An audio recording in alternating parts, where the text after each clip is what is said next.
था अंकित बलियान? किसने की उसकी हत्या? क्यों लोग उसके न्याय के लिए सड़क के बीच में उसका शव रख के गुहार लगा रहे हैं? सबसे पहले मैं आपको बताती हूँ कि अंकित बलियान शामली का रहने वाला था।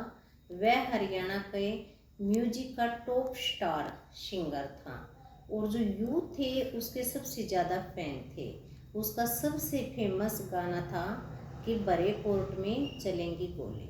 शाम के 7 बजे का समय होता है और अंकित बलियान शामली के एक प्रोग्राम में स्टेज शो के लिए गए हुए होते हैं और वहीं पे वे रुके हुए होते हैं और शाम के 7 बजे शामली के ही एक जिम के अंदर वो जाते हैं और जैसे ही वो बाहर निकलते हैं एक स्कॉर्पियो में सवार 4 युवक उनके ऊपर ताबड़तोड़ फायरिंग कर देते हैं।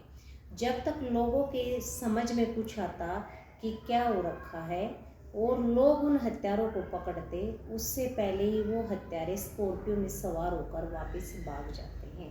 अब सवाल उठता है कि एक ऐसा पब्लिक पैलेस जिसके आसपास में ही पुलिस थाना है, वहाँ पे ये हत्यारे कैसे पहुँचे? पुलिस की नाक के नीचे ही ताबड़तोड़ फायरिंग कैसे हुई? कुछ खबरों से पता चल रहा है कि उन पे 18 गोलियों के राउंड दागे गए।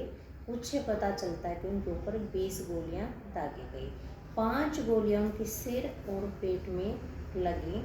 पब्लिक उनके पास पहुंचती है और आनन फानन में लोग उनको जल्दी से हॉस्पिटल में एडमिट कराते हैं। तभी डॉक्टर बताते हैं कि आपके लाने से कुछ समय पहले ही उनकी मौत हो चुकी है। ऐसा सुनते ही सभी लोग सुन रह जाते हैं और उसके बाद पुलिस उनके शव को पोस्टमार्टम के लिए लेके जाती है। उनकी माता का कहना है कि उनको बताने से पहले ही उनके पास ये सूचना मिलती है और उनको बॉडी दिखाने से पहले ही उनके बेटे के शव का पोस्टमार्टम कराया जाता है। अब उनकी माँ सड़क के बीच में अपने बेटे का शव अपने गोद के बीच में रखकर न्याय की गुहार लगाती है कि मेरा बेटा बहुत अच्छा था, उसने कभी किसी का बुरा नहीं किया, वो सभी की भलाई चाहता था, फिर उसको ऐसी मौत किसने दी और इस मौत के पीछे कौन कौन है? परंतु अभी पुलिस इस बात का पता नहीं लगा पाई कि जो अंकित बलियान है उसकी हत्या किसने की और हत्या के पीछे होने का क्या कारण है।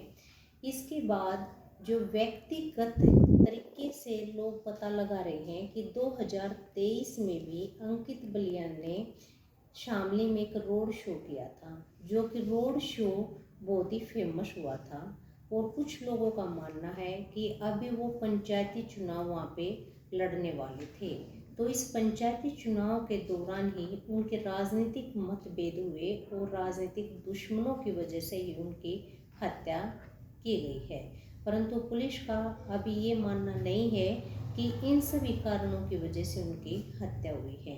अपनी हत्या से 1 घंटे पहले उन्होंने इंस्टाग्राम पे एक रील डाली मर्डर के ही गाने को लेके। उन्हें क्या पता था कि कुछ ही देर के बाद उनका भी सड़क के बीच ही मर्डर होने वाला है और वो भी इस प्रकार। उसके माता के साथ साथ एक उसका रिश्तेदार भी है जो कि पुलिस पे एलिगेशन लगाता हुआ नजर आ रहा है कि जब पुलिस को चालान काटने होते हैं तो पुलिस तुरंत पहुंच जाती है और अब पुलिस थाने के नज़दीक ही हमारे बेटे की हत्या की गई है, फिर अभी तक पुलिस क्यों पता नहीं लगा पाई है।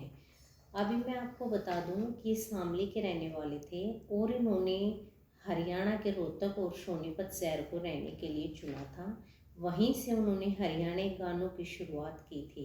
जो उनके हरियाणवी गाने हैं वो बहुत ज़्यादा फेमस हुए हैं और उनकी यूट्यूब पेज पे एक एक गाने के लिए 43-45 मिलियन व्यूज आते हैं, जो कि बहुत ही फेमस थे। अब अंकित बलियान के जो फैन हैं वो भी उनके न्याय के लिए गुहार लगा रहे हैं, परंतु अभी पुलिस उन हत्यारों के बारे में कोई भी जांच पड़ताल लगाने में सक्षम नहीं हुई है।